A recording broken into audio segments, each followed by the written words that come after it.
Everyone, welcome to CLAT prep. CLAT prep में आप सभी का स्वागत है। आज है 4 अक्टूबर 2024 और जैसा कि आपको पता है कि हम डेली न्यूज़ एनालिसिस करते हैं, उसके बाद 20 क्वेश्चंस की प्रैक्टिस भी करते हैं।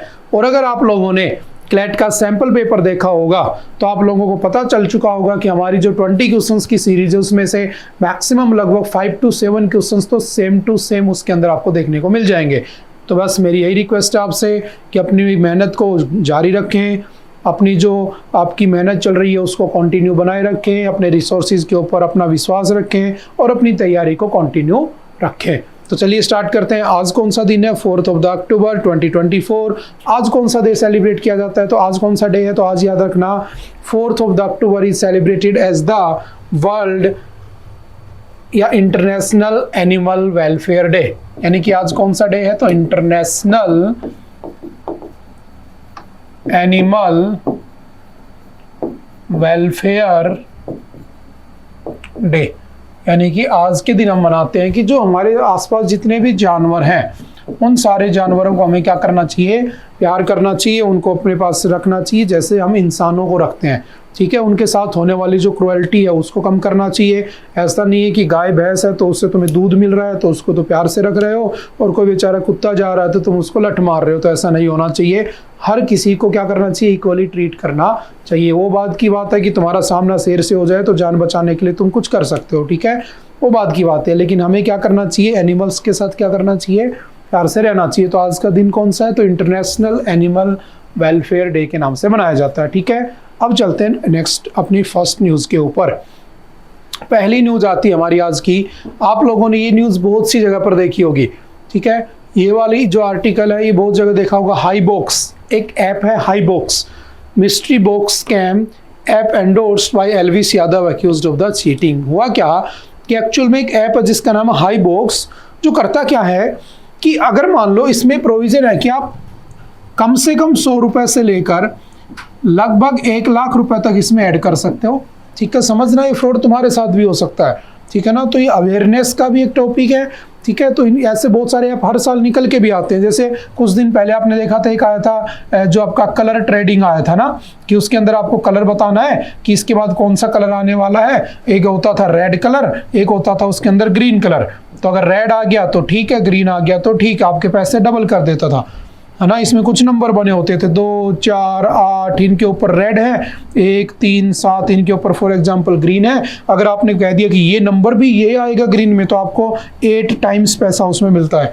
तो बहुत सारे लोगों ने कुछ पैसे भी कमाए होंगे, बहुत सारे लोगों ने बर्बाद भी हुए होंगे। तो अल्टीमेटली इन चीज़ों में बर्बादी होना होता है। तो देखो इसमें क्या हुआ, इसमें क्या हुआ कि अगर आपने इसमें पैसे इन्वेस्ट किए तो 1 लाख रुपए तक आप मैक्सिमम कर सकते हो। दिन का पर डे 1 से 5% आपको इंटरेस्ट मिलेगा, महीने का 30 to 90% आपको इंटरेस्ट मिलेगा, रिटर्न मिलेगा। अब सोचो अगर ऐसा होने लगे तो क्यों लोग मेहनत करते हैं, क्यों लोग दिन भर बेचारे ऑटो रिक्शा चलाते रहते हैं, कहीं से 1 लाख रुपए का जुगाड़ कर लें। दिन के 4% यानी कि 4,000 रुपये दिन के कमा रहे हैं, फिर उनको क्या जरूरत है? फिर क्यों आरबीआई जबरदस्ती वहां बैठा है पैसे छापने के लिए? तुम पैसे तो वैसे कमा रहे हो अल्टीमेटली। तो ये सब चीजें क्या होती हैं? फ्रॉड होती है, ध्यान रखना। अब आ जाते हैं न्यूज़ के ऊपर। ये एक ऐप है जिसका नाम था हाईबॉक्स। ठीक है, आप लोग मुझे कमेंट करके बताना कि आरबीआई के कौन कौन से प्रोग्राम चलते हैं जो ऐसी चीटिंग से तुम्हें बचाने का काम करते हैं। हमारी जो साइबर सिक्योरिटी, जो हमारा बोर्ड होता है, हमारी साइबर सिक्योरिटी की जो सेल होती है, उसके कौन कौन से ऐप चलते हैं। जैसे मैंने एक आपको बताया था, हमारे यहाँ पर एक पोर्टल है चक्षु, है ना। चक्षु क्या करता है? साइबर के थ्रू होने वाले जितने भी क्राइम्स है ना उनको रोकने का काम करता है। ठीक है, तो ये आप मुझे कमेंट करके बताना। चलते हैं, हुआ क्या हाईबॉक्स के अंदर ये सब हुआ। एक लड़का है 30 साल का, चेन्नई का, उसको पकड़ लिया गया है। उसने लगभग 500 करोड़ रुपए उसमें ठगे हैं लोगों से। 30,000 लोगों को इसने क्या बनाया? अपना शिकार बनाया है। मे बी आप उसमें हो, मे बी आप उसमें नहीं हो, ये नहीं पता। लेकिन सबसे बड़ी बात आती है कि इन चीजों को प्रमोट करने वाले कौन है? ये लोग हैं। अब आप लोग देखोगे कि अपने आप को सो कॉल्ड सेलिब्रिटीज क्या देते हैं। किसी की भी बात ले लो, है ना। जैसे आपने देखा होगा कि कोई कह रहा है कि दाने दाने में केसर का दम है ना। एक्चुअल में उसने जिंदगी में कभी उसको चखा भी नहीं है, लेकिन तुम्हें लगता है कि नहीं यार वो खा रहा है तो मैं तो खा ही लेता हूँ। अल्टीमेटली कुछ टाइम बाद उसकी डील होती है किसी एक हॉस्पिटल से, जो बहुत बड़ा कैंसर का हॉस्पिटल है। वो उसको देता है 10 करोड़ रुपए कि भाई तू ये ऐड कर, तेरे कहने से 20 बच्चे खाएंगे, 10 बच्चे यहाँ आएंगे तो हम उनसे पैसा कमा लेंगे। तो अल्टीमेटली तुम्हारी जेब से पैसा किसको दिया जा रहा है? उसको दिया जा रहा है, लेकिन तुम्हें नहीं पता है। जो क्या करते हैं, इन्होंने जो कह दिया वो ठीक है, ये भगवान हो चुके हैं ना, तो इन्होंने कहा कि आइए इस ऐप को डाउनलोड कीजिए, आपका पैसा 1 लाख से 1,04,000 रुपये पर डे हो जाएगा। तुमने उसमें पैसा लगा दिया, तुमने उसके अंदर पैसा जमा किया, आप लोगों के 500 करोड़ रुपये फंस गए।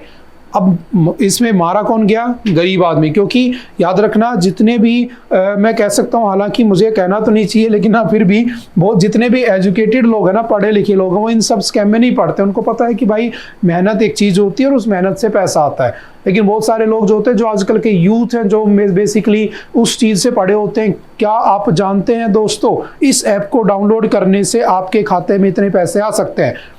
और दोस्तों के फादर कह रहे हैं कि बेटा पढ़ लो, लेकिन दोस्तों को लग रहा है कि नहीं, उस दोस्तों ऐप को डाउनलोड कर लेता हूँ, पापा के पैसे लगा देता हूँ, पापा को सरप्राइज दूंगा कि पापा देखो मेरे पैसे 20 करोड़ रुपए हो गए, 20 लाख रुपए हो गए। बाद में पापा उनको सरप्राइज देते हैं, घर से निकाल के, वो बाद का मैटर है। ठीक है, तो सिंपल सा याद रखना, ये बेसिकली एक अवेयरनेस के लिए था, है ना। आप लोग ऐसे स्कैम से बच के रहना जो तुम्हें रातों रात करोड़पति बनाने की बात करता हो। ठीक है, सिंपल सा इसको एक बार देख लेना। हाँ, इसमें एक क्वेश्चन बन सकता है कि दिल्ली पुलिस की कौन सी यूनिट है जिसने उनको अरेस्ट किया, तो कौन है? Intelligence fusion and the strategic operations unit, IFSO।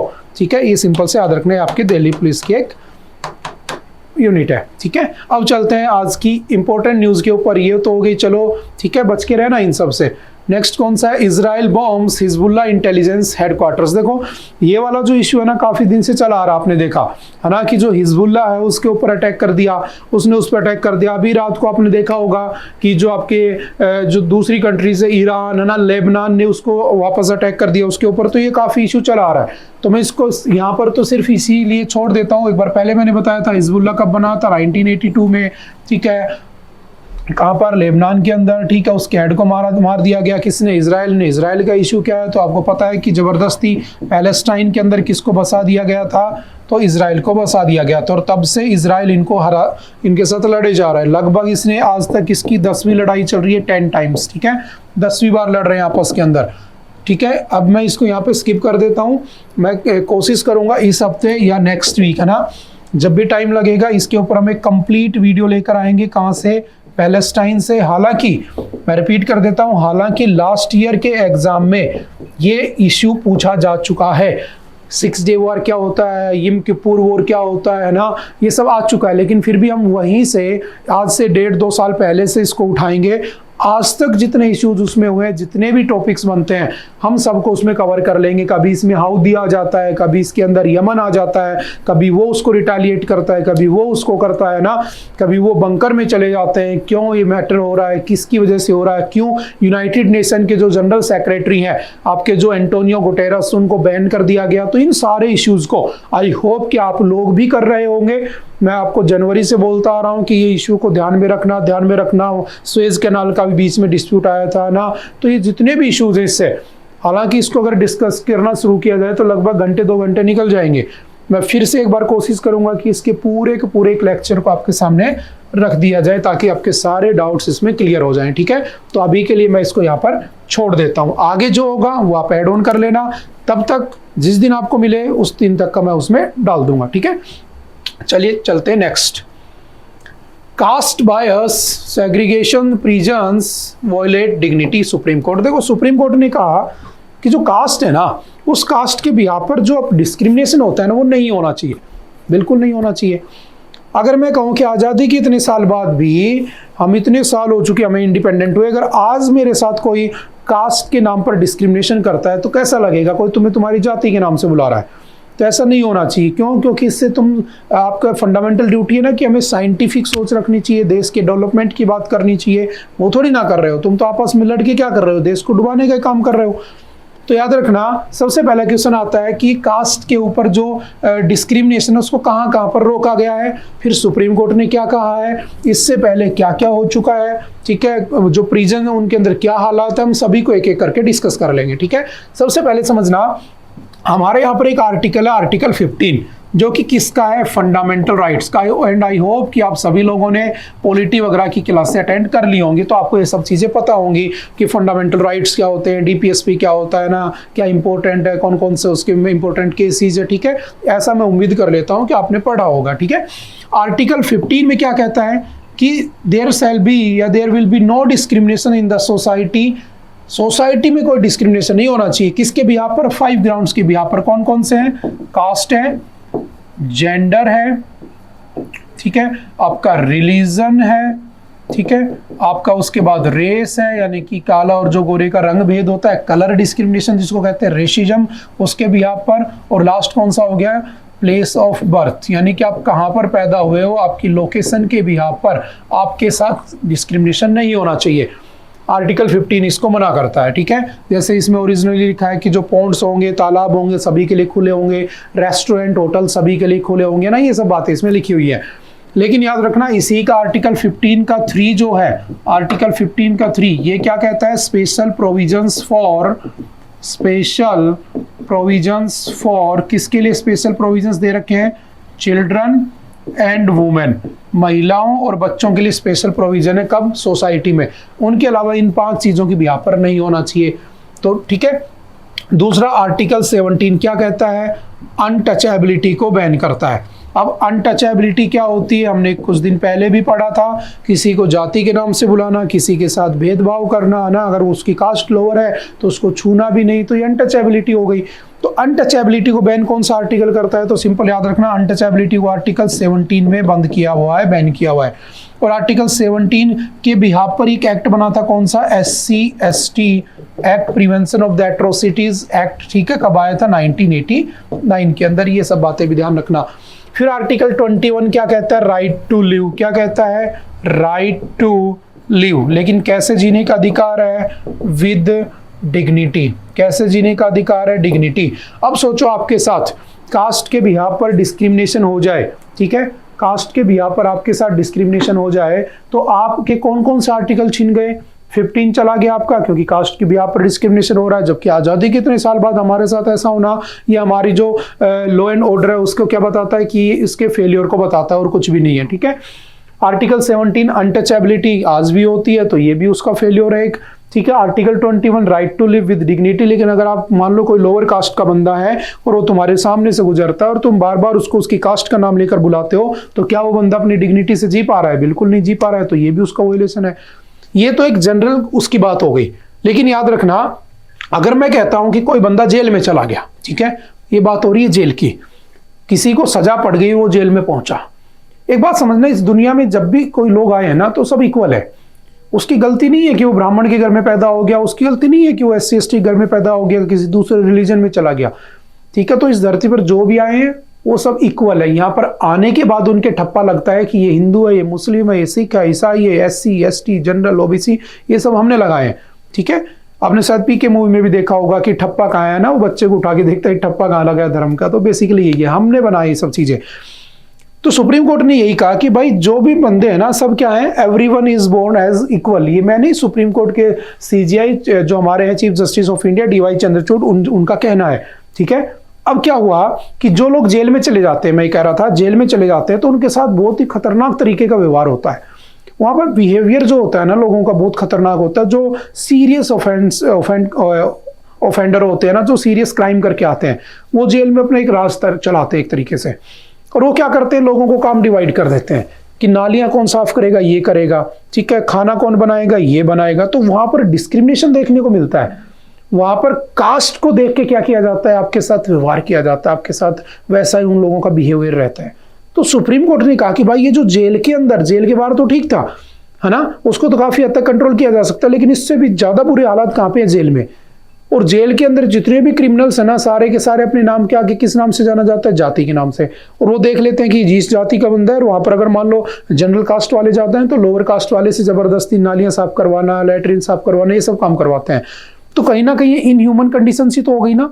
और इन ह्यूमन कंडीशन से बचने के लिए तो हम क्या लेकर आए थे? मैनुअल स्क्वेंजर से बचने के लिए तो हम क्या लाए थे? रोबोट लेकर आए थे, बैंडिकूट रोबोट, जो केरल में लगा था। अभी कुछ दिन पहले रिपोर्ट आई थी 550+ सिटीज को, तो हमने क्या कर दिया है?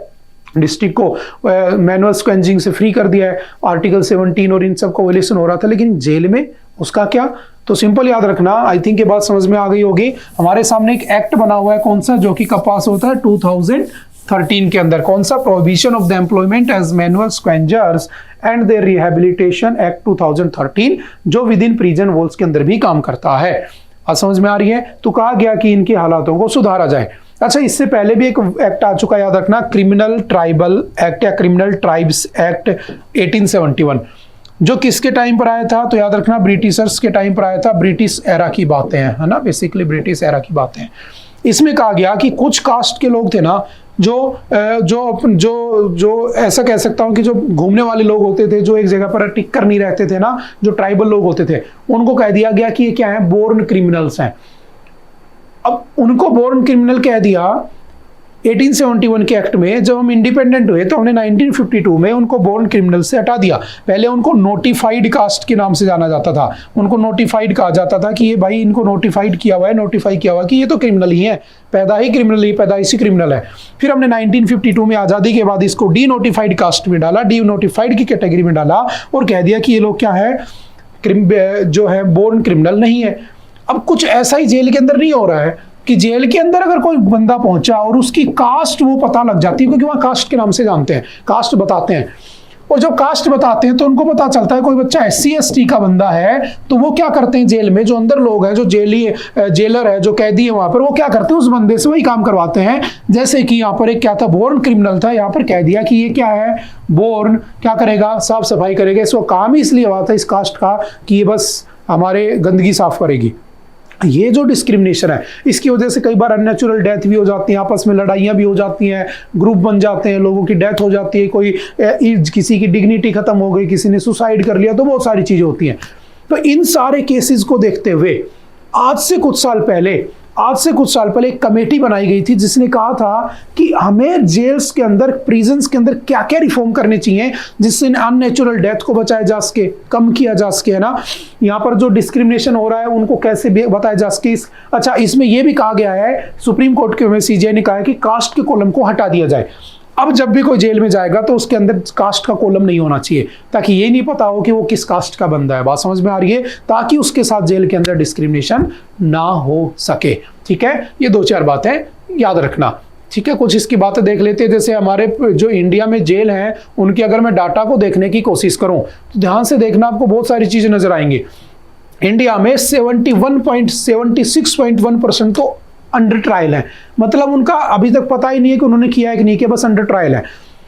23% जो है वो कन्विक्ट हैं, जिनको सजा पड़ चुकी है, और कुछ ऐसे हैं जिनके बारे में कहा ही नहीं जा सकता, बेल वगैरह पे ऐसे हैं। ठीक है, तो अल्टीमेटली इन लोगों की वजह से भी तो ये हो रहा है। तुमने क्यों उनको जबरदस्ती रखा हुआ है, उनको बाहर निकालो। तो लास्ट ईयर मैंने कहा था 2023 में एक स्कीम लाई गई थी, जिस स्कीम का पर्पज था कि जो जबरदस्ती जेल में है, देखो होता क्या है, कोई बहुत गरीब आदमी है मेरी तरह मान लो, है ना, और उसको जेल हो गई, उसको पता है कि 3000 रुपये देके वो छूट सकता है, लेकिन 3000 रुपये नहीं है, फैमिली में कोई नहीं है जो 3000 रुपये की अरेंजमेंट कर सके। बात समझ में आ रही है? बहुत सारे गरीब लोग होंगे, बहुत सारे अनाथ लोग होंगे, जिनको कहीं होटल में चोरी हो गई, पकड़वा दिया, पकड़ा तो गया, उसने कह दिया मजिस्ट्रेट ने, भाई 2000 भर के छूट जा, उस बेचारे के पास 2000 रुपये नहीं है। तो ऐसे लोगों की संख्या बहुत ज्यादा है। और कोविड-19 में हमने देखा कि इतने सारे लोग थे कि इनकी वजह से बहुत सारा नुकसान भी हुआ था, बहुत सारे लोगों को कोरोना भी फैल रहा था। तो सुप्रीम कोर्ट, जो हमारी सरकार ने लास्ट ईयर एक स्कीम लॉन्च की थी, help to poor prisoners, poor prisoners को हेल्प करने के लिए 20 करोड़ रुपए की स्कीम लाई गई थी, जिसमें कहा गया था कि जो गरीब आदमी है, गरीब जो उसमें है जेल के अंदर, उसको क्या की जाए, फाइनेंशियल हेल्प की जाए और उसको जेल से निकाला जाए। मतलब उसकी जमानत जो है वो कौन भरे, सरकार भरे, और उसको निकाले जेल से, जबरदस्ती उसको वहां पर ना रखे। तो ये भी बात ध्यान रखना। ठीक है, ये कुछ डाटा है। मुस्लिम्स इतने अंडर ट्रायल है, सिख इतने अंडर ट्रायल है, दलित इतने अंडर ट्रायल है, आदिवासी इतने अंडर ट्रायल है। सबसे ज्यादा कहाँ पे है, तो उत्तर प्रदेश के अंदर है। 2-4 डाटा है, इसको थोड़ा सा देख लेना। मैक्सिमम यूपी के अंदर। ठीक है, इसको थोड़ा सा एक बार स्क्रीनशॉट लेके पढ़ लेना। ठीक है, अगर मैं इसकी बात करूं, no wonder India's prisons are so over crowded. देखो सबसे ज्यादा छत्तीसगढ़ कितनी क्राउडेड है, 234% over crowded. Delhi, Madhya Pradesh, UP, ये सारा डाटा आपके सामने लिखा हुआ है। फैक्चुअल डाटा पूछेगा तो 1-2 पॉइंट याद करके छोड़ देना। Poor state of legal aid, उनको लीगल एड नहीं मिलती है। आपको पता होगा लीगल एड देने के लिए क्या होता है, एक एक्ट बना हुआ है, कौन सा, आपने पढ़ा होगा, नलसा। याद आ रहा है क्या? नलसा, सलसा एंड डलसा, नेशनल क्या नाम था इसका, national legal service authority act, है ना।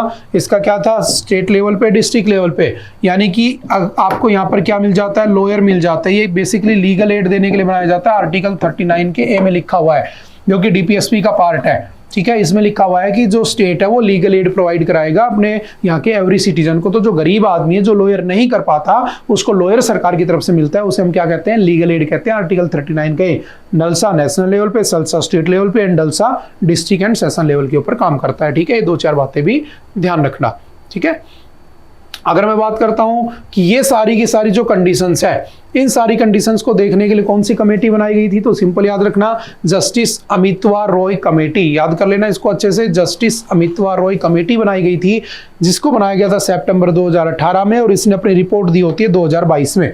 इसने बताया था कि जेलों के अंदर किसके अंडर बनी थी, सीजीआई आरसी लाहौती के अंडर बनी थी। उन्होंने उस समय ऑर्डर दिया था। बनाने वाला कौन था, लीड कौन कर रहा था, जस्टिस अमितवा।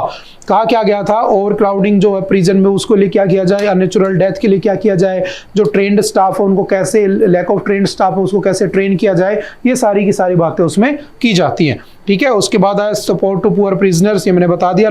एक स्कीम आई थी, reach to the last mile, no one to be left behind, और उसमें 20 करोड़ रुपए उसमें डाले गए थे, ठीक है। सिंपल सी 2-4 बातें पढ़ के छोड़ देना, ठीक है।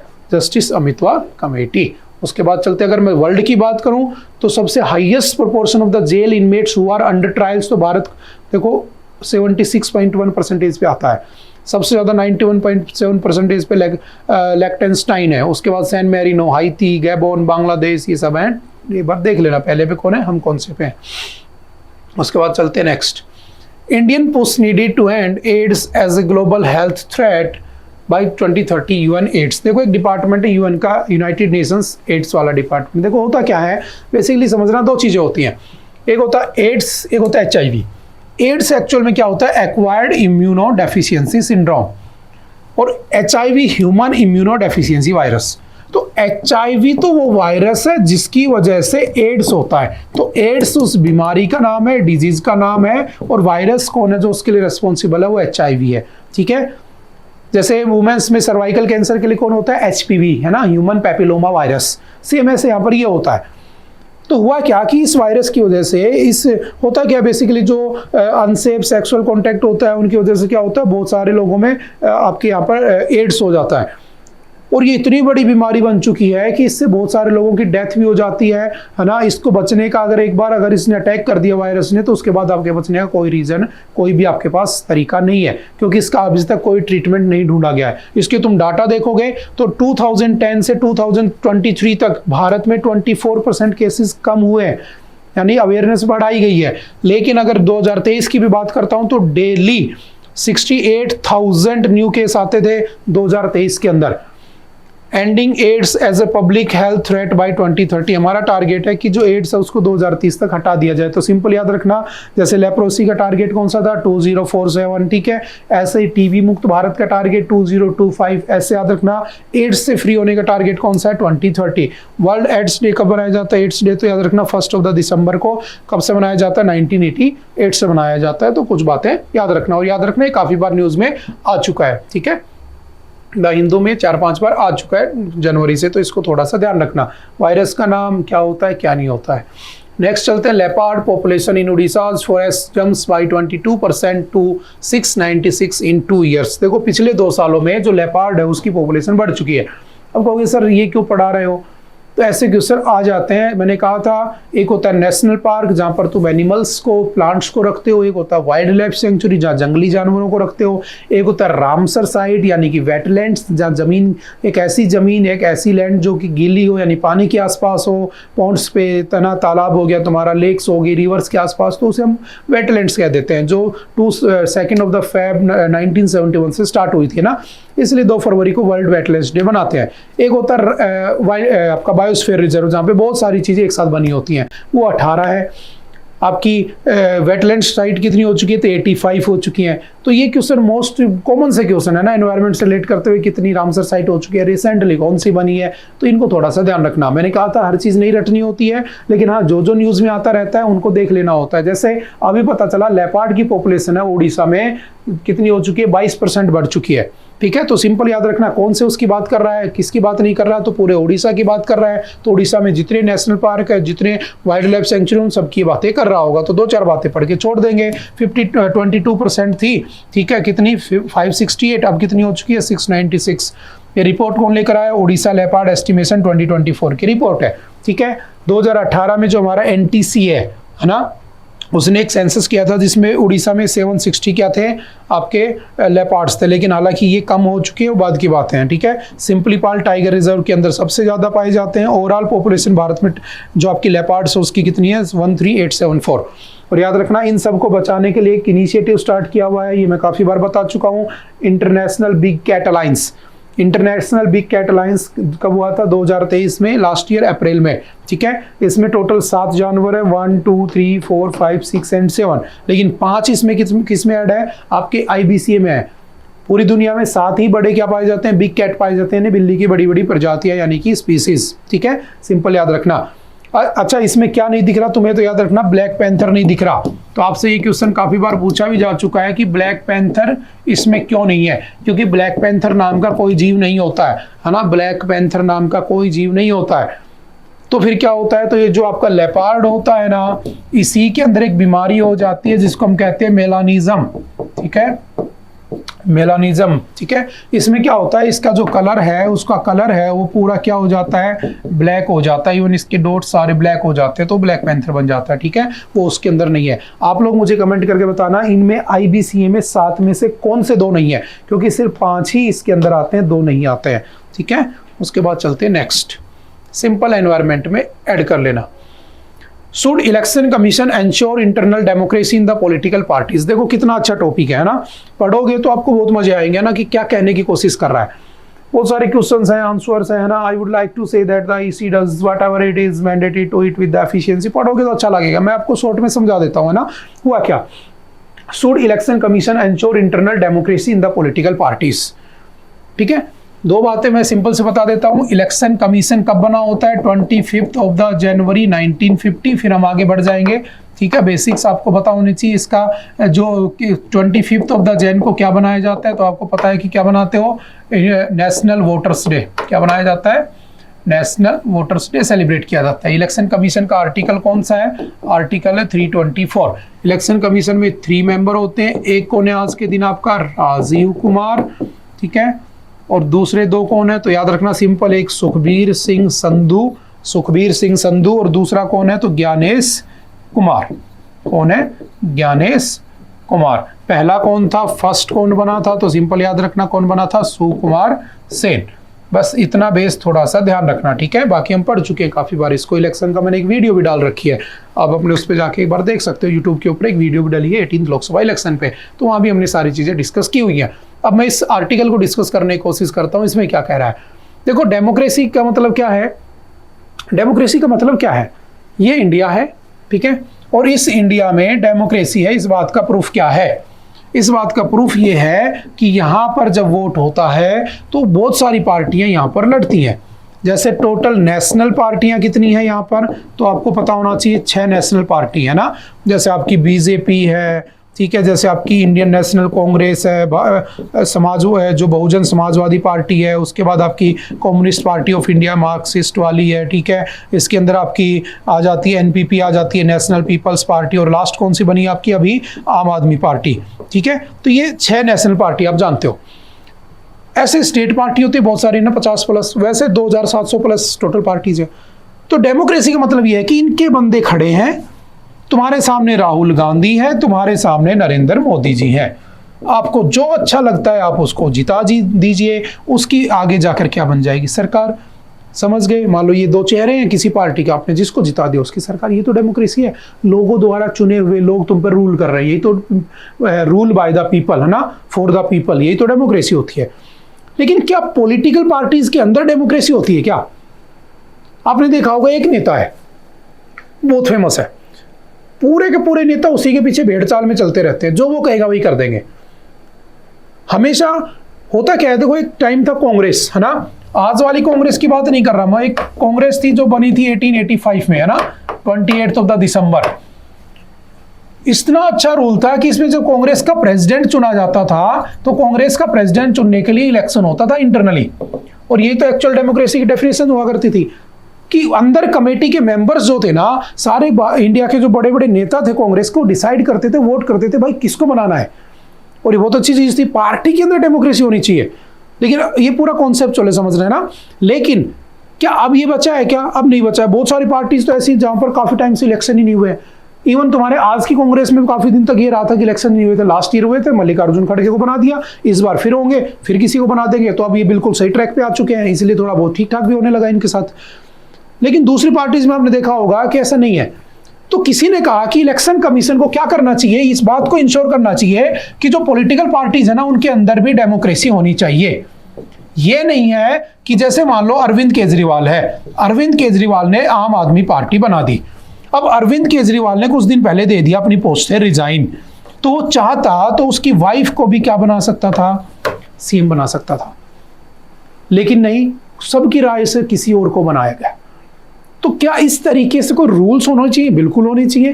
अगर तुम देश में डेमोक्रेसी चला रहे हो तो पार्टी भी तो डेमोक्रेटिक तरीके से चलनी चाहिए ना। बस इसी की बात की जा रही है। मुझे कमेंट करके बताना कि क्या ऐसा होना चाहिए, क्या ये सही स्टेप है, क्या इलेक्शन कमीशन को इंटरफेयर करना चाहिए कि नहीं, पार्टी के अंदर भी डेमोक्रेसी होनी चाहिए। जो लोग काबिल हैं, जो कह सकता हूं कि जिन लोगों को आगे पहुंचना चाहिए वो नहीं पहुंच पा रहे हैं, ऐसा इसका सबसे बड़ा रोल है उसके अंदर।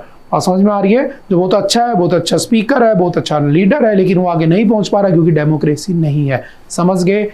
इतनी डिटेल में आई थिंक आप समझ चुके होंगे। ठीक है, उसके बाद चलते हैं next. Madhya Pradesh Kuno national park looking forward to augment prey base for the cheetahs. देखो आप चीता कहां से लाए थे?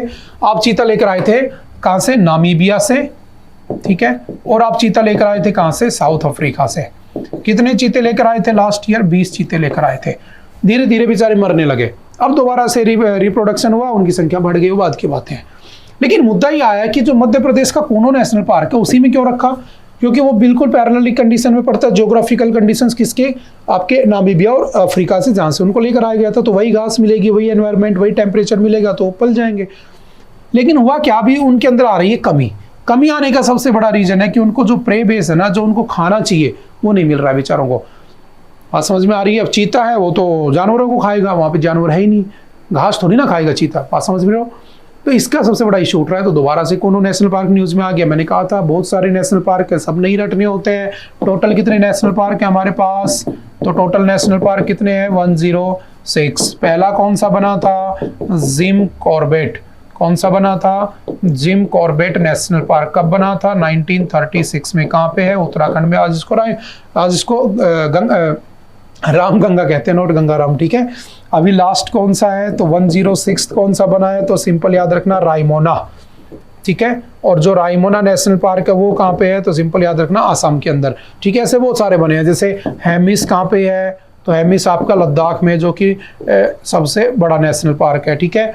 फॉर एग्जाम्पल आपका दाछीगामा में सफ़ेद हिरन पाए जाते हैं, वो भी जम्मू कश्मीर के अंदर है, ठीक है। गिर गुजरात के अंदर है। राजस्थान में तुम्हारे सरिस्का है, से रणथंभौर है, ये बहुत सारे बने हुए हैं, ठीक है। तो सिंपल सा याद रखना, जो मेन है, जो न्यूज़ में आते रहते हैं, बस ज़्यादा नहीं रटने होते हैं, वरना चीज़ें खराब हो जाती हैं, ठीक है। इसको थोड़ा सा देख लेना। कहाँ पर है Kuno national park? Sheopur district में। कौन सी रिवर फ्लो करती है? कूनो रिवर फ्लो करती है। किस में मिल जाती है? वो चंबल में मिल जाती है आगे चल के, ठीक है। इसको नेशनल पार्क कब बनाया गया था? 2018 में बनाया गया था, ठीक है। तो सिंपल से एनवायरमेंट वाली क्लास को एक बार रिपीट कर लेना, ठीक है। नेक्स्ट चलते हैं।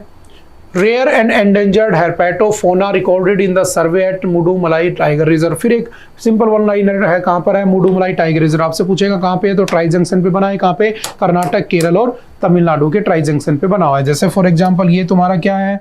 इंडिया, ये वेस्टर्न घाट, ये ईस्टर्न घाट, ये जहाँ मिलते हैं ना, वो तीनों में फैला हुआ है, जिसको हम कहते हैं नीलगिरी, ठीक है। नीलगिरी हिल्स, ये आपके तीनों में फैली हुई, याद रखना। कर्नाटक में भी हैं, ठीक है। ये आपकी केरल में भी आती हैं, ये आपकी तमिलनाडु में भी आती है, ठीक है। तो सिंपल सा ध्यान रखना इसको। सिंपल वन लाइनर क्वेश्चन है। कहाँ पर आपके तीनों स्टेट में फैला है, यहाँ पर एलिफेंट ग्रास पाई जाती है, उस घास को एलिफेंट घास कहते हैं, बड़ी बड़ी घास होती है, और वहाँ पर एक नई स्पीसीज मिली है तो न्यूज़ में आ गया, ठीक है, अर्पेटोफोना। तो सिंपल वन लाइनर में याद करके छोड़ देना।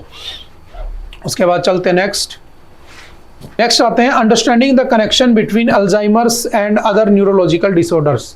अल्जाइमर क्या होता है, ये जो जैसे जैसे एज बढ़ती है ना बुढ़ापे की तरफ, तो ये अल्जाइमर की प्रॉब्लम शुरू हो जाती है। आपने देखा होगा जैसे जैसे कोई मरने वाला होता है, जिसकी ओल्ड एज हो जाती है ना, तो उसको दिखना बंद हो जाता है। आपने अपने घर में बूढ़ों को देखा होगा जो जिनकी डेथ हुई होगी, वो कहते हैं कि मुझे ऐसा लग रहा है कोई बैठा है, लेकिन कौन बैठा है समझ में नहीं आ रहा, होता है ना। ये क्या होती है, अल्जाइमर होती है। कि होता क्या, हमारे दिमाग के अंदर क्या होता है, हमारे दिमाग के अंदर एक पार्ट होता है, पार्ट ऑफ द ब्रेन, जो कंट्रोल करता है थॉट को, सोचने को, मेमोरी को एंड द लैंग्वेज को, क्या बोल रहा है। और होता क्या कि इन तीनों के ऊपर जब इसका कंट्रोल खत्म हो जाता है ना, तो उसे अल्जाइमर कह देते हैं। सबसे पहले किसने ढूंढा था, डॉक्टर एलियोस अल्जाइमर ने इसको ढूंढा था, ठीक है। इसने क्या किया था, एक पेशेंट था, उसके ऊपर ट्रीटमेंट किया, बाद में पता चला उसके दिमाग के साथ क्या क्या छेड़खानी हो रखी थी, ठीक है। तो एक न्यूरोलॉजिकल डिसऑर्डर होता है बेसिकली। इसका सब कोई तरीका नहीं है, तरीका ये है कि अपनी आदतें अच्छी करें, अपने व्यवहार को अच्छा रखें, अपने दिमाग को शांत रखें, ठीक है, ज़्यादा इसको चलाए ना। हाँ, पढ़ाई की बात अलग है, उसमें चला लेना, ठीक है। तो ये टाइम के साथ साथ हो जाता है। इसके कुछ रीजन है, कन्फ्यूजन हो जाता है आपको टाइम और लोकेशन में। कभी कभी आपको देखा होगा बहुत से लोग कहते हैं, बूढ़े लोग, मैं कहाँ आ गया, मैं क्यों आ गया, मैं कहाँ पहुंच गया, ना आपको पता ही नहीं होता है। आपके हाथ पे कोई मारे जा रहा है, आपको असर ही नहीं हो रहा है। क्यों? क्योंकि तुम्हारे दिमाग के उस हिस्से ने काम करना बंद कर दिया जो यहाँ से सिग्नल एक्सेप्ट कर रहा था। कोई हाथ काट के भी चला जाए तो आपको पता नहीं चलेगा। क्यों? क्योंकि वो जो नर्व है ना, वो क्या हो चुकी है, डिस्कनेक्ट हो चुकी हैं। और ये मैक्सिमम ओल्ड एज के साथ होता है, ठीक है। तो इसको थोड़ा सा डिस्कस करने की बात की गई है कि उसमें एक्चुअल में दिक्कत क्या होती है, ठीक है। अल्जाइमर डे कब बनाया जाता है? 21 सितंबर को हम सेलिब्रेट करते हैं। उसके बाद चलते हैं next. Marital relations must be exempt from rape provisions, centre tells apex court. देखो एक चीज समझना, रेप है ना, आपने देखा होगा अभी जो रेप हुआ था उसके बाद अपराजिता बिल लाया गया। हालांकि वो एक्ट नहीं बनाया, कौन लेकर आया था? वेस्ट बंगाल, है ना। कहा गया कि रेप करने वाले लोग हैं उनको डेथ पेनल्टी होनी चाहिए, विद इन 21 डेज ट्रायल होना चाहिए, सजा पड़ जानी चाहिए, ये सब उसके अंदर लिखा हुआ था। तो एक्चुअल में बात समझना, एक होता है रेप, है ना, एक होता है मैरिटल रेप। मैरिटल रेप क्या होता है कि मान लो किसी की शादी हो गई, हस्बैंड वाइफ है, ठीक है, और वाइफ ने कहा कि हस्बैंड ने मेरे साथ क्या किया? रेप किया। तो बताओ, उस वाइफ के द्वारा की गई शिकायत की हस्बैंड ने उसके साथ रेप किया, क्या आप इस रेप को जस्टिफाई कर पाओगे? कभी नहीं कर सकते। मान लो कोई महिला है, आपने देखा होगा बहुत सारे मिसयूज ही होते हैं, है ना। जितने केस सुप्रीम कोर्ट में, कोर्टों में चल रहे, सब जजों को पता है कि ये फेक केस होता है। मैक्सिमम 90% फेक होते हैं, ठीक है। 10% सही होते हैं और वो होने भी चाहिए, सजा पड़नी भी चाहिए, लेकिन बहुत सारे लोग, मासूम लोग मारे जाते हैं। अब सोचो किसी की वाइफ की किसी के साथ बिगड़ गई, ठीक है, वो उसके साथ नहीं रहना चाहती, उसने खूब हथकंडे अपना लिए, वो नहीं रहना चाहती। जस्ट एक एग्जाम्पल है, उसने कहा सुप्रीम कोर्ट में जाके कि इस बंदे ने मेरे साथ 6 महीने पहले 6 फरवरी को रेप किया, जबकि दोनों हस्बैंड वाइफ हैं। मतलब हस्बैंड वाइफ है तो जो रेप होगा वो उसको माना जाएगा जो विदाउट कंसेंट होगा, यही होता है। अब सुप्रीम कोर्ट या कोर्ट कैसे डिसाइड करेगी कि भाई 6 फरवरी 2024 को इन्होंने बिना मर्जी के साथ जबरदस्ती रेप किया था? कभी नहीं हो सकता। तो क्या मैरिटल रेप होना चाहिए? क्या मैरिटल रेप का प्रोविजन होना चाहिए क्या? तो बहुत सी चीजें आई। किसी ने कहा कि होना चाहिए क्योंकि इसके अंदर protection of the women from the domestic violence act 2006 ना, कि होना चाहिए, अनकॉन्स्टिट्यूशनल है, it denies married women right to live with dignity, dignity से रहने से डिनाई करता है, क्योंकि हो सकता है कि उसके साथ रेप हो रहा हो, ठीक है। राइट टू प्राइवेसी, उसकी प्राइवेसी छीन रही हो, तो ये सब बातें कही गई। लेकिन एक कॉमन सा कंसर्न निकल के आता है कि कैसा होना चाहिए? क्या आप मुझे कमेंट करके बताना सही होना चाहिए कि नहीं होना चाहिए। मैं आपको एक चीज समझा देता हूं। उससे पहले क्या हुआ था, 2022 में, अभी कुछ 2 साल पहले, हमारी जो minister of women and child जो है, उसने कहा था कि हम क्या करेंगे, इस मैरिटल रेप को ऐड कर देंगे, किसमें? क्रिमिनलाइज लिस्ट में डाल देंगे, क्रिमिनल मानेंगे, इसको क्राइम मानेंगे। अभी तक याद रखना, भारत टोटल 36 कंट्रीज है दुनिया में जिन्होंने मैरिटल रेप को रेप नहीं माना हुआ है, वो क्राइम नहीं है। 2022 में कहा गया था तो कि हम इसको रेप की तरफ डालने वाले हैं, ये बात भी ध्यान रखना। समझ गए? कौन से सेक्शन में लिखा है? तो आईपीसी, इंडियन पीनल कोड, जो इसका हिंदी में नाम बदले जा चुके, आईपीसी, सीआरपीसी आप जानते हो, इसके सेक्शन 375 के 2 में लिखा हुआ है, ठीक है, ये बात भी ध्यान रखना। अगर पहले इसमें था कि 15 साल से पहले अगर वाइफ की एज है, ठीक है, तो उसको रेप नहीं माना जाएगा। अब इसने कह दिया 18 साल से कम उसको बढ़ा दिया गया, एज बढ़ा दी गई। तो सिंपल सा याद रखना, सुप्रीम कोर्ट ने 2018 में इसको बढ़ा दिया था। ठीक है, बात समझ में आ रही है क्या? अब एक बात समझना, एक कमेटी बनी थी, आप समझ जाओगे बिल्कुल सिंपल सा। एक कमेटी बनी थी, जिस कमेटी का नाम था जस्टिस वर्मा कमेटी। और ये जस्टिस वर्मा कमेटी कब बनी थी? जस्टिस वर्मा कमेटी, ये जस्टिस वर्मा कमेटी बनी थी आपकी कौन से ईयर में? 2012 में। कब? जब आपका निर्भया रेप केस हुआ था, निर्भया रेप केस। ठीक है, आई थिंक ये चीज मैं पढ़ा चुका हूं आपका, जिस दिन जीके रिले हुआ था उस दिन मैंने इसको अच्छे से डिस्कस किया था। पूरे वुमेन्स के राइट्स के ऊपर ही हमने बात की थी, और कहीं बात ही नहीं की थी ना। 15-20 टॉपिक थे, सारे वुमेन से रिलेटेड थे, और इस साल एग्जाम में आने वाले भी इंपॉर्टेंट भी थे, तो उसके अंदर भी मैं ये चीज डिस्कस कर चुका हूं, लेकिन फिर भी हम एक बार देख लेते हैं।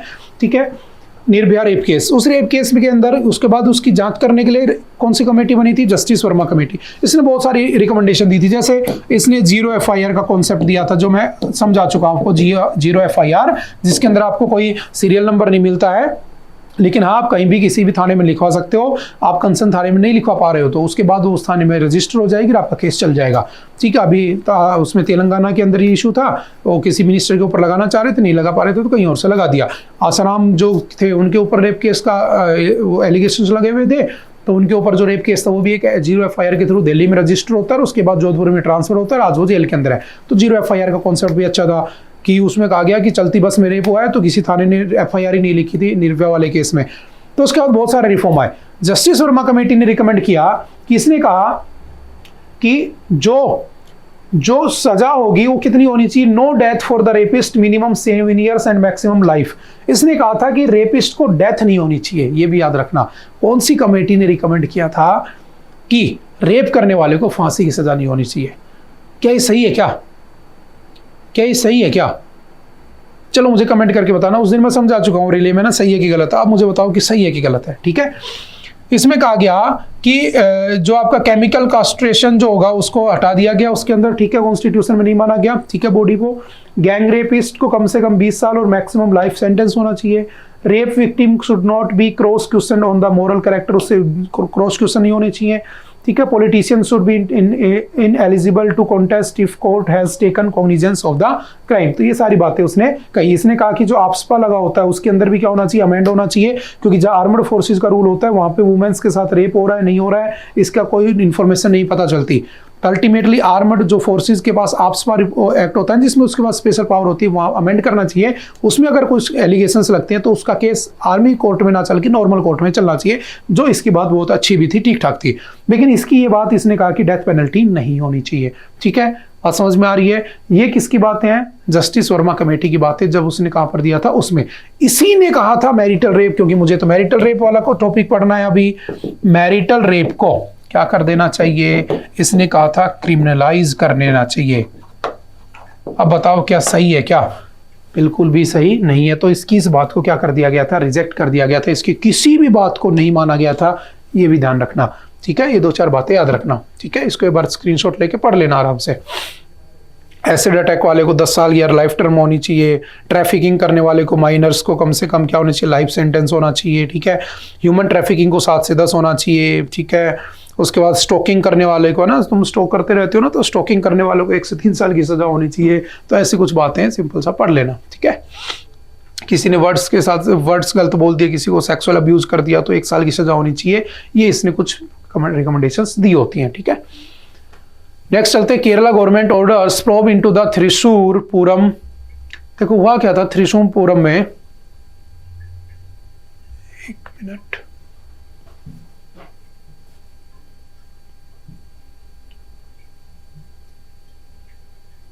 ठीक है। Kerala government orders probe into थ्रिशूरपुरम disruption. देखो हुआ क्या था समझना। केरला के अंदर एक फेस्टिवल मनाया जाता है जिसका नाम क्या है? थ्रिशूरपुरम। ठीक है, कौन से महीने में मनाया जाता है? मलयालम मंथ आता है मेडोम, जो कि अप्रैल और मई में मनाया जाता है। फैक्चुअल डाटा याद रखना। क्यों न्यूज में आ गया मैं समझाता हूं। इसको कहा जाता है मदर ऑफ ऑल पुरम्स, यानी सभी फेस्टिवल्स का क्या कहा जाता है? मदर कहा जाता है। इसके अंदर जितने भी देवी देवता है ना, वो सारे के सारे इकट्ठा होते हैं और इसमें पार्टिसिपेट करते हैं, ऐसा माना जाता है। और सारे के सारे लोग इसमें हाथियों के ऊपर आते हैं, याद रखना, एलिफेंट्स के ऊपर, हाथियों के ऊपर, ठीक है। और बहुत सारे हाथी एक साथ इकट्ठा होकर इसमें पार्टिसिपेट करते हैं। लोग साल भर इंतजार करते हैं इस फेस्टिवल को मनाएंगे, जैसे हम लोग इस इंतजार करते हैं दिवाली वगैरह का, ठीक है। हुआ क्या, कहां पर होता है, थ्रिसूर के अंदर। इसको राजा राम वर्मा ने 1790 से 1805 में स्टार्ट किया होता है, ठीक है। टेंपल कौन सा है, तो वेदा कुंथन टेंपल के अंदर ही मनाया जाता है। ये बेसिक सी बातें हैं। हुआ क्या था कि जब ये हुआ था, ये बहुत पहले की प्रोब हो चुकी है, जब यहाँ पर क्या थे, आपके लोकसभा के इलेक्शन चल रहे थे, ठीक है। मैं शॉर्ट में समझा देता हूँ, दोबारा न्यूज में आ गया है। कहा गया कि उसके अंदर जो फेस्टिवल हो रहा था, तो जो लोग वहां पर पार्टिसिपेट करने वाले थे, उन लोगों को वहां पर एंट्री करने से मना कर दिया गया। जब एंट्री करने से मना कर दिया गया, तो जो लोग अपने हाथी लेकर आए थे वो वापस चले गए, जो लोग भगवान की पूजा करने आए थे वो वापस चले गए। सिर्फ एक प्रीस्ट को अलाउ किया गया था कि वो क्या कर सकता है, मंदिर में पूजा कर सकता है। तो लोगों ने एलिगेशंस लगाए कि ये क्या कर रहे हैं, जानबूझकर ऐसा किया जा रहा है। बात समझ में आ रही है, केरला का मैटर है, जानबूझकर ऐसा किया जा रहा है। कहा गया कि इसलिए करवाया जा रहा है सेंट्रल गवर्नमेंट या इनके द्वारा कि कल को जो इलेक्शन है उसमें क्या उठा सके, ये लोग फायदा उठा सकें। तो अभी इसकी इन्वेस्टिगेशन जारी है, अभी इसका कोई रिजल्ट नहीं आया है। हो सकता है कि आपके एग्जाम तक आ जाए, तो इसको थोड़ा सा एक बार हम फिर से देख लेंगे, ठीक है। तो सिंपल 4-5 फैक्चुअल डाटा इसकी याद करके छोड़ देना, ठीक है।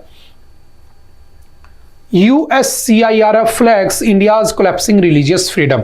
देखो हमारे यहां पर जो रिलीजियस फ्रीडम है, आपको पता होगा हमारी कंट्री कैसी है, सेकुलर कंट्री है। और हमने सेकुलर, सोशल और जो इंटीग्रिटी है, ये जो वर्ड है, ये कब ऐड किए होते हैं, ये अब ऐड किए थे 42nd कॉन्स्टिट्यूशनल अमेंडमेंट 1976 से। और हमने अपने आप को सेकुलर बना लिया। सॉरी। दुनिया में 3 तरह के देश होते हैं।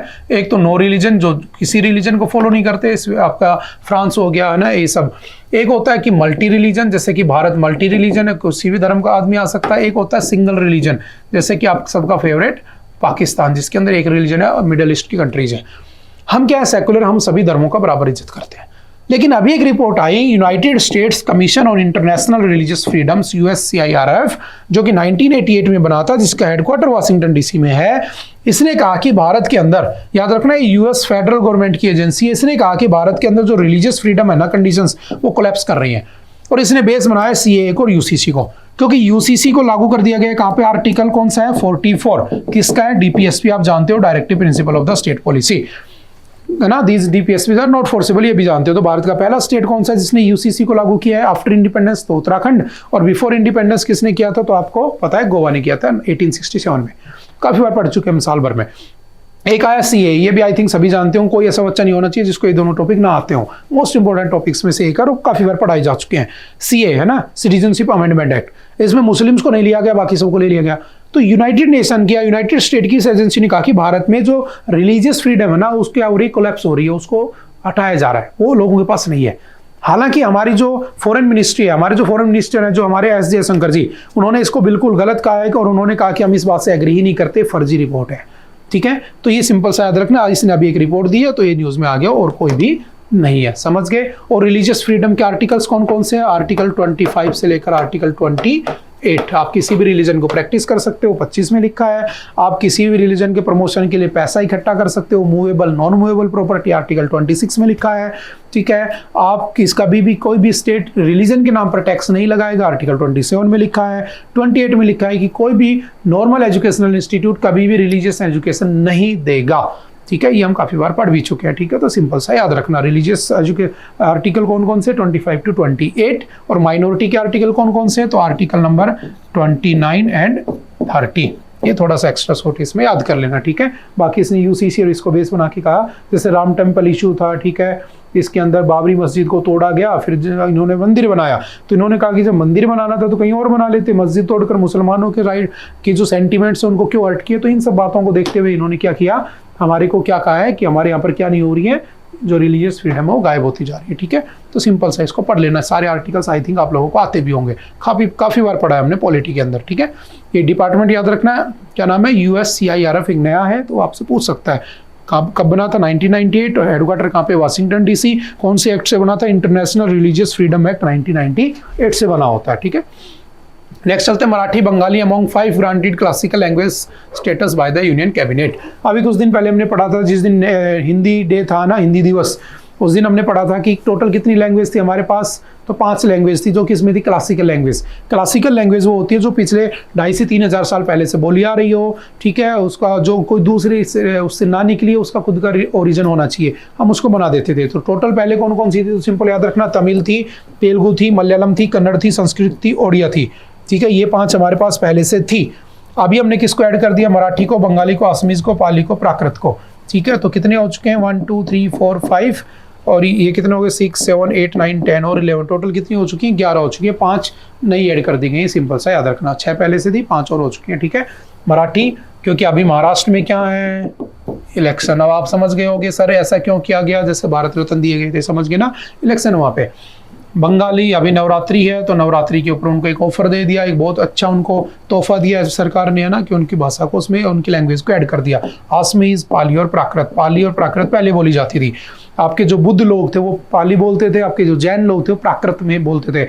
आपके बुद्ध लोगों के सारे जो कह सकता हूँ कि जो उनके हिस्टोरिकल हमारे पास टेक्स्ट अवेलेबल है वो सारे के सारे पाली में है, जैन लोगों के प्राकृत में है, सिंपल सा याद रखना, ठीक है। उसके बाद चलते हैं नेक्स्ट, कौन कौन से हैं। अभी तक तमिल, तेलुगु, मलयालम, कन्नड़, संस्कृत और उड़िया थी, और 5 और जोड़ दिए, प्लीज़ इनको अच्छे से पढ़ लेना, याद कर लेना। उसके बाद चलते हैं नेक्स्ट। ओके, आई थिंक आज के लिए इतना ही था। आई होप कि आप लोगों को चीज़ें समझ में आई होंगी। फिर भी अगर डाउट होता है तो आप कभी भी आकर मुझसे पूछ सकते हैं। Okay, bye bye, thank you, have a nice day.